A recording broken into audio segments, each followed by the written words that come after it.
Hi there, welcome back to the channel. Today we are going to look at Philip K. Dick's novel Radio Free Albemuth. I absolutely love this book and I highly recommend this novel, especially if you haven't read Philip K. Dick yet. The prose in this book is more personal and direct compared to Dick's earlier novels, and because Dick himself appears as a character, it has this just engaging and memoir-like quality to it. In a way, you are getting fiction and autobiography in one. The story takes place in an alternate reality United States under a fascist regime run by President Ferris F. Fremont, who is clearly inspired by the real-life President Richard Nixon.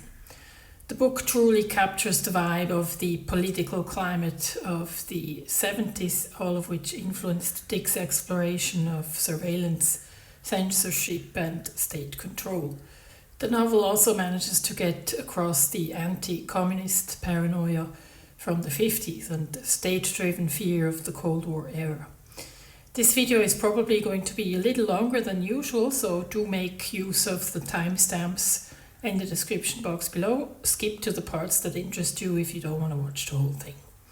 That said, let's get into it.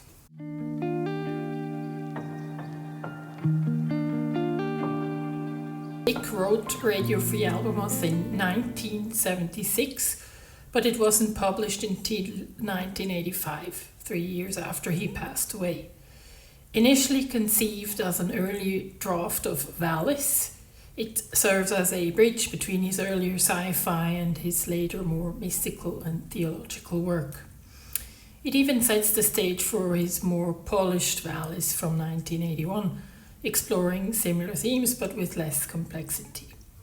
Some scholars describe Albemuth as a sort of gospel of Dick's personal mythology, whereas VALIS tends to be more skeptical and self-critical.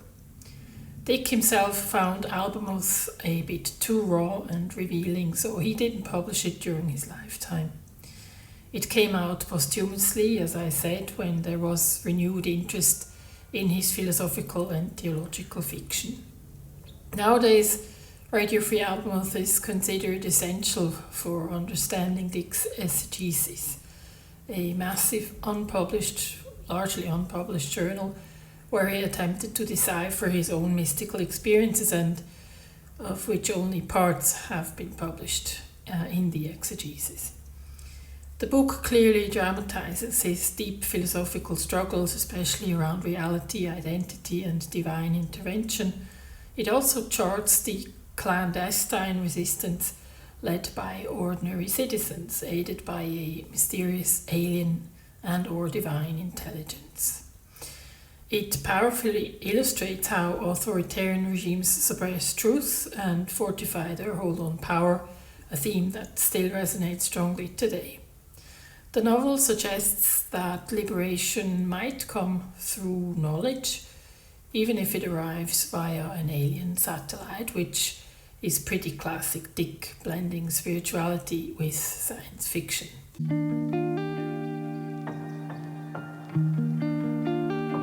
Radio Free Albemuth draws on real-life experiences from Dick's own journey.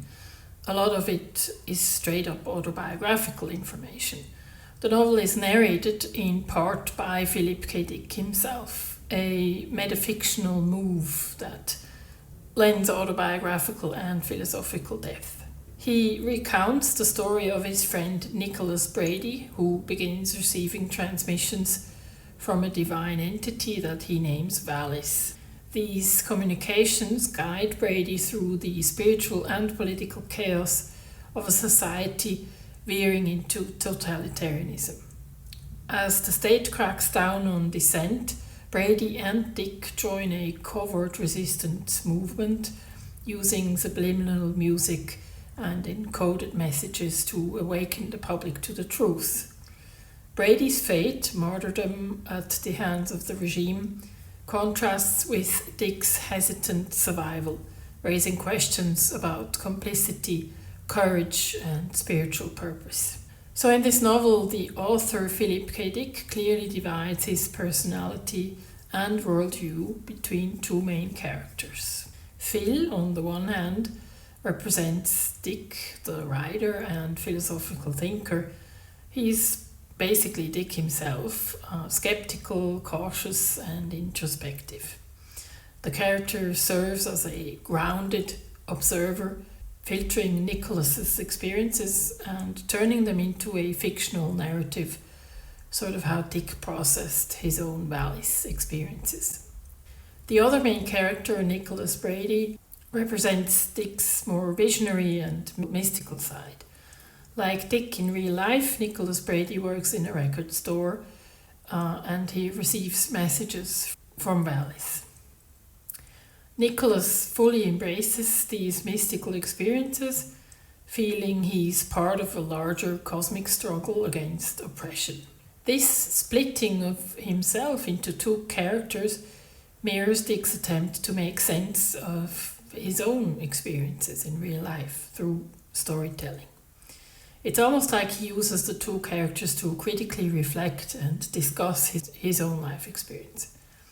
Throughout the book, this uncertainty about truth itself becomes central to Dick's Gnostic worldview, suggesting truth often arrives in paradoxes and hidden transmissions.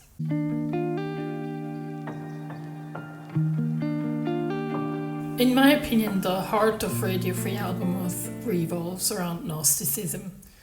VALIS, the satellite transmitting a pink beam, contrasts starkly with the oppressive regime represented by President Fremont.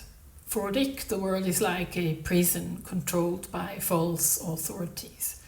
Central to the novel is the idea that salvation lies not in revolution or ideology, but in Gnosis, direct experiential knowledge of the divine. VALIS, as an emissary of cosmic truth, represents a Platonic idea of transcendent intelligence intervening in the material world. Brady's visions are revelations reminiscent of mystical traditions from Gnosticism to Christian prophecy. Dick's theological eclecticism is on full display here.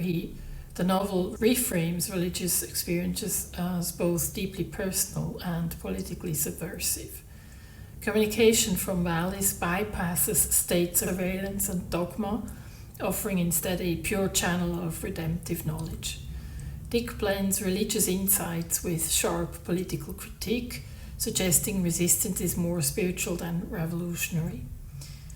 Music and other forms of encoded communication act as pathways for delivering this divine knowledge.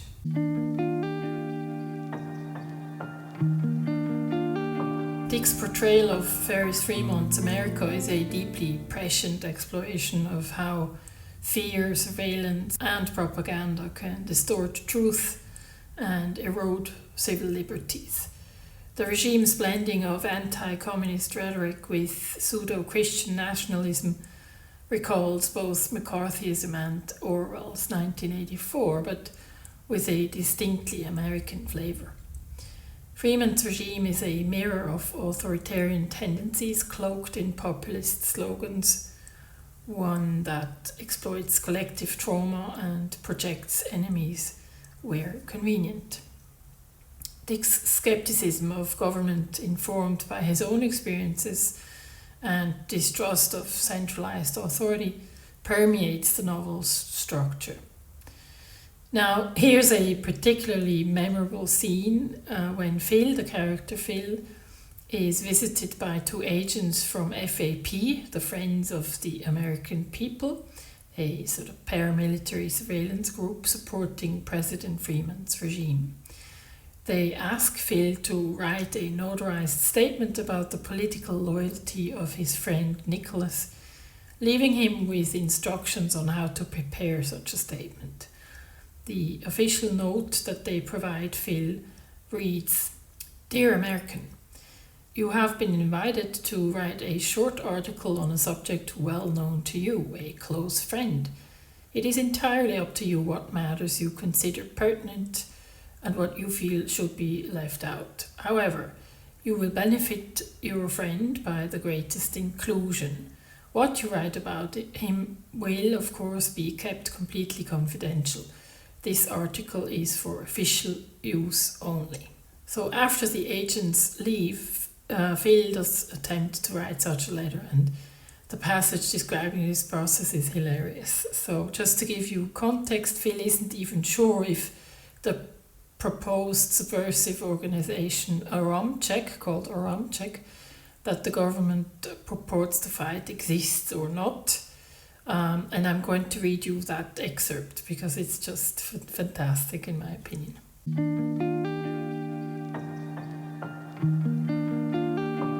I went to my typewriter, put paper in it, and began to compose the autobiographical sketch. To whom it may concern, I, Philip K. Dick, being of sound mind and reasonably good health, wish to admit to being a high official for a period covering many years of the organization known to its enemies as Aramchek. In the course of my training for subversion and espionage, I have learned to lie, and if not outright lie, to distort so effectively that what I say is worthless to those who hold power in this our target nation, the US of A. With these provisos in mind, I will now make a statement about my lifelong friend Nicholas Brady, who has, to my recollection, been a covert advocate of and supporter of the policies of Aramchek for years, changing his mind as the official line of Aramchek continually changes in order that it be in accord with the policy of People's China and other socialist powers, not excluding the USSR. One of our earliest acquisitions in the power struggle against man, which we have waged since our inception in the Middle Ages. Perhaps I should speak further of Aramchek in order to better clarify my own situation. Aramchek, an offshoot of the Roman Catholic Church, is devoted to the principle that the means justify the end. We therefore employ the highest means possible with no regard to the end, knowing that God will dispose of that which mere man has proposed. In connection with this, we employ and have employed every artifice and strategy and resource available to us to thwart the goals of Ferris F. Fremont, currently puppet tyrant of the US of A. During his childhood, to cite one example, we arranged to stencil an indentation of the name of our organization on the sidewalk down the street from the house in which he was born, for the purpose of spooking him in a most forceful way as to the fact that eventually we would get him. And he then writes, the end of the letter of the draft that he wrote. I signed this document and then sat back to consider the situation I was in. It wasn't good. I recognized this red, white and blue plastic kit. It was the notorious voluntary information kit, the first step in drawing a citizen into the active intelligence system of the government. Like an income tax audit, sooner or later every citizen got one. This was our lifestyle under FFF. If I failed to turn over my autobiographical sketch and statement about Nicholas, the FA peers would be back, and next time they would be less polite. If I turned in an inadequate report of Nicholas and myself, they would politely request more material. It was a technique first employed by the North Koreans on captured American prisoners. You were given a piece of paper and a pencil and told to write down anything about yourself you felt like, with no suggestions from the jailers. It was amazing what revelations prisoners made about themselves, far surpassing what they would have confessed under suggestion. When it came time to inform, a man was his own worst adversary, his own ultimate rat. All I had to do was sit before my typewriter long enough and I would have told them everything there was to tell about myself and Nicholas, and probably after I had told them the facts, I would go on with fantastic inventions all designed to nail the attention and admiration of my audience. The human being has an unfortunate tendency to wish to please. I was in effect exactly like the captured Americans, a prisoner of war. I had become that in November 1968 when FFF got elected. So had we all. We now dwelt in a very large prison without walls, bounded by Canada, Mexico, and 2 oceans.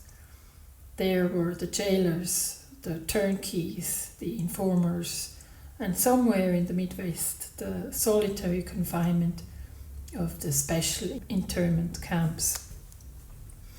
Most people did not appear to notice, since there were no literal bars or barbed wire, since they had committed no crimes, had not been arrested or taken to court. They did not grasp the change, the dread transformation of their situation. It was the classic case of a man kidnapped while standing still. Since they had been taken nowhere, and since they themselves had voted the new tyranny into power, they could see nothing wrong. Anyhow, a good third of them, had they known, would have thought it was a good idea. As FFF told them, now the war in Vietnam could be brought to an honourable conclusion, and at home the mysterious organisation Aramchek could be annihilated. The loyal Americans could breathe freely again. Their freedom to do as they were told had been preserved. I returned to the typewriter and drafted another statement. It was important to do a good job. And now the second draft commences. To the authorities.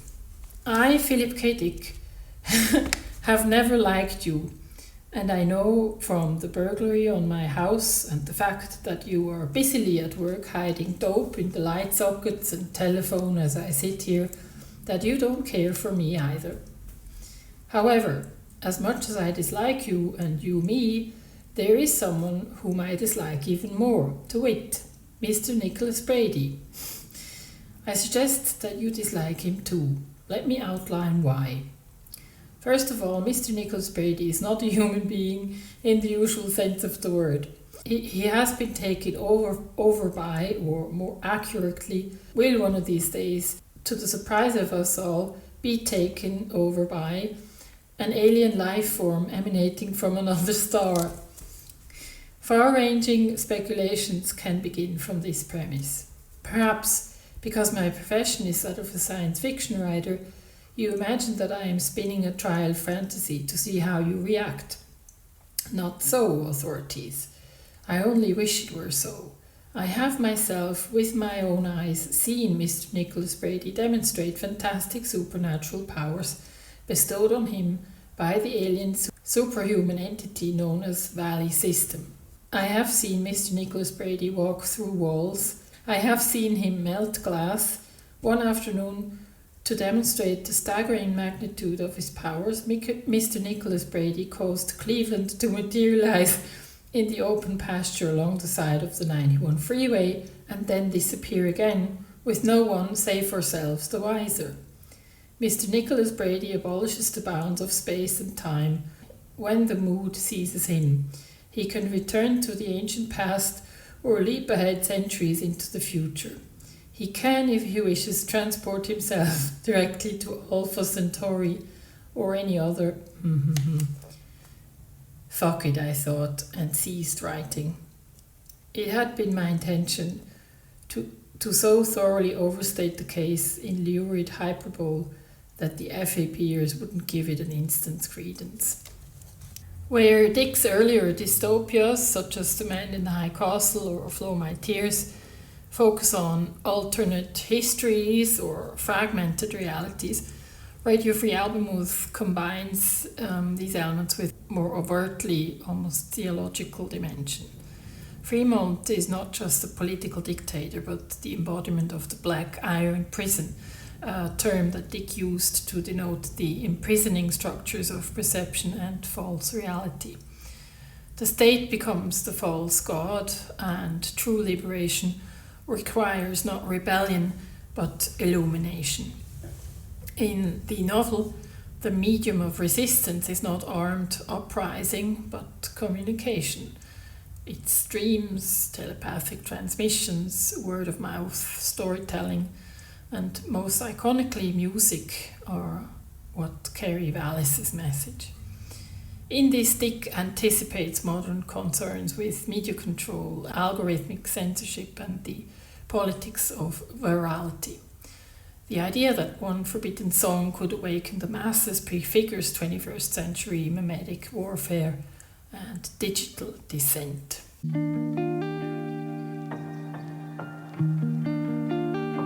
Though published posthumously and initially overlooked, Radio Fear Albemuth is now often regarded as even more coherent and accessible than VALIS itself. Its blend of spiritual insight and political commentary makes it a powerful reflection of Dick's own time and maybe of ours. Critically, the novel can be understood as an act of speculative resistance.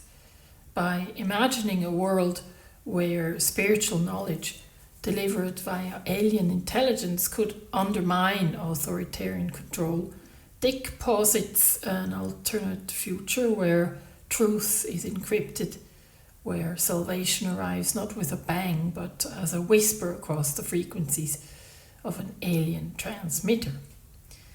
The adaptation of Radio Free Albemuth into film was released in 2010, directed by John Allen Simon. Unlike many mainstream adaptations of Philip K. Dick's work, this version remained unusually faithful to the novel's tone and structure, preserving its autobiographical elements and political allegory. I personally haven't seen it myself, and I'm not planning to, but I will put a link to the trailer and an interview with the director of the film in the description box below.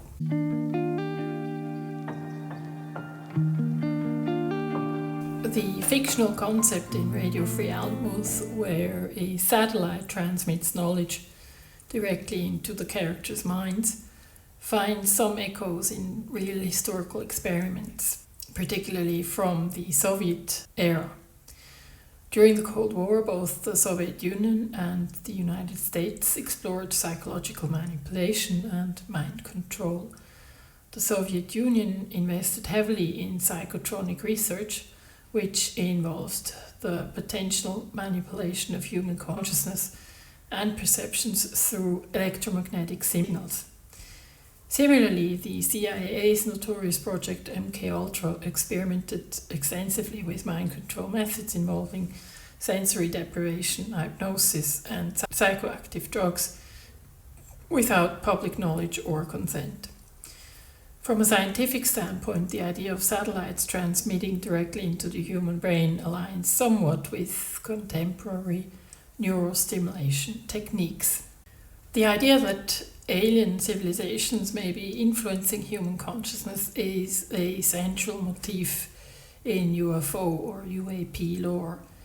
These theories go beyond nuts and bolts spacecraft, proposing instead that non-human intelligences, or NHIs for short, interact with our minds, beliefs, and reality perception, not just our airspace. Some of the claims include the following theories. First, UFOs are not from distant planets, but from parallel realities, higher dimensions, or Earth itself, entities that have coexisted with us and manipulate consciousness to disguise their presence. Second, alien intelligence acts as a divine or semi-divine presence that communicates with select individuals to awaken them from a false reality.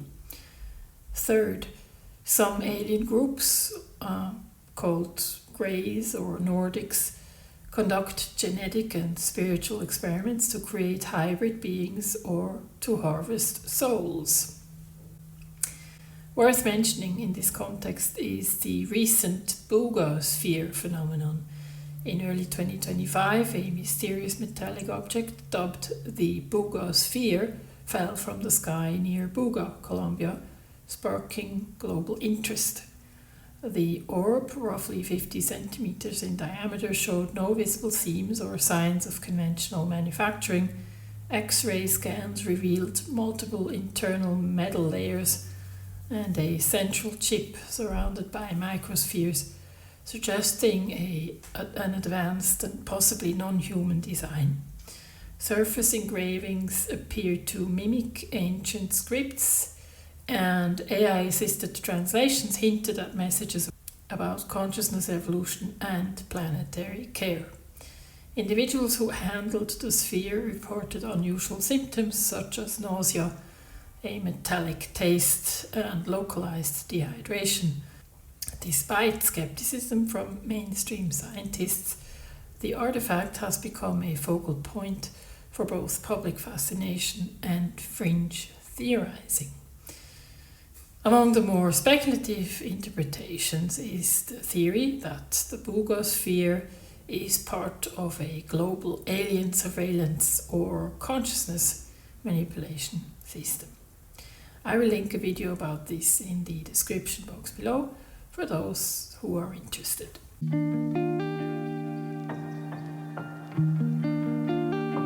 The choice of the title Radio Free Albemuth probably purposefully evokes real-world political initiatives such as Radio Free Europe and Radio Liberty, significant tools during the Cold War. Created in the 1950s and covertly funded by the CIA in its early years, they were emblematic of soft power in the Cold War.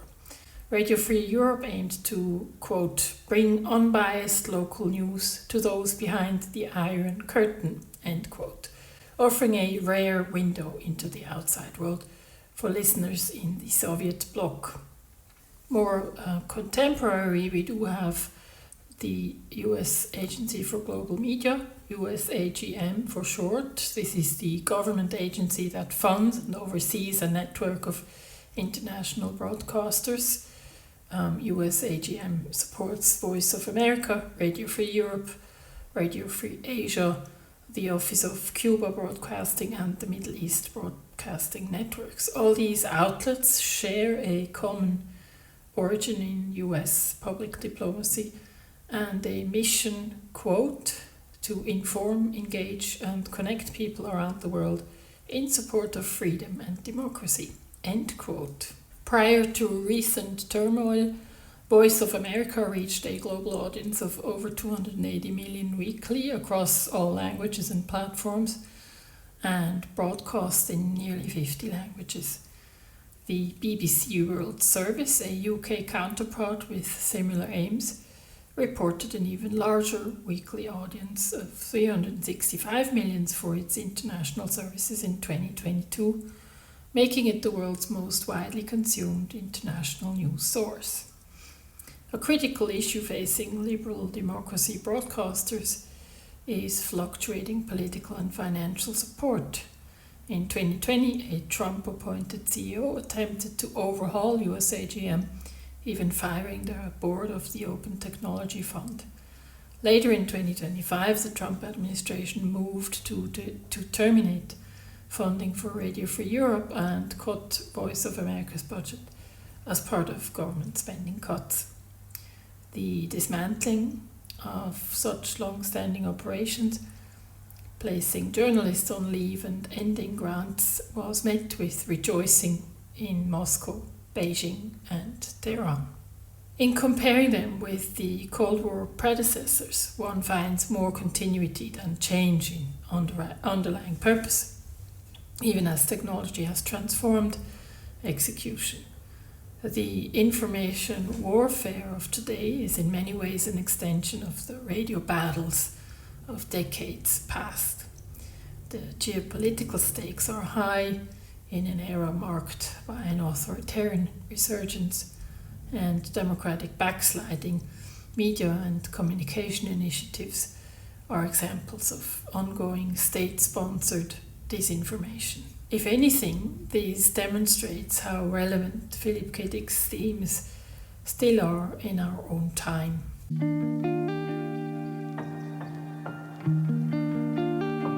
In summary, Radio Free Albemuth is one of Philip K. Dick's most philosophically dense and politically charged novels. Less polished than his mainstream successes, it nevertheless delivers a profound and urgent message that truth often arrives through obscure channels, that the state is not the arbiter of morality, and that the divine may choose the most ordinary vessels to speak through. As a bridge between the metaphysical exploration of VALIS and the authoritarian critiques of earlier novels like The Man in the High Castle, this work occupies a critical middle ground.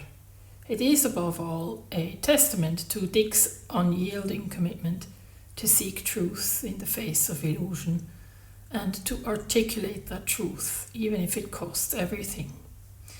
Thank you so much for watching today. If you enjoyed this episode, please leave a like and subscribe, and hopefully I will see you next time. Take care.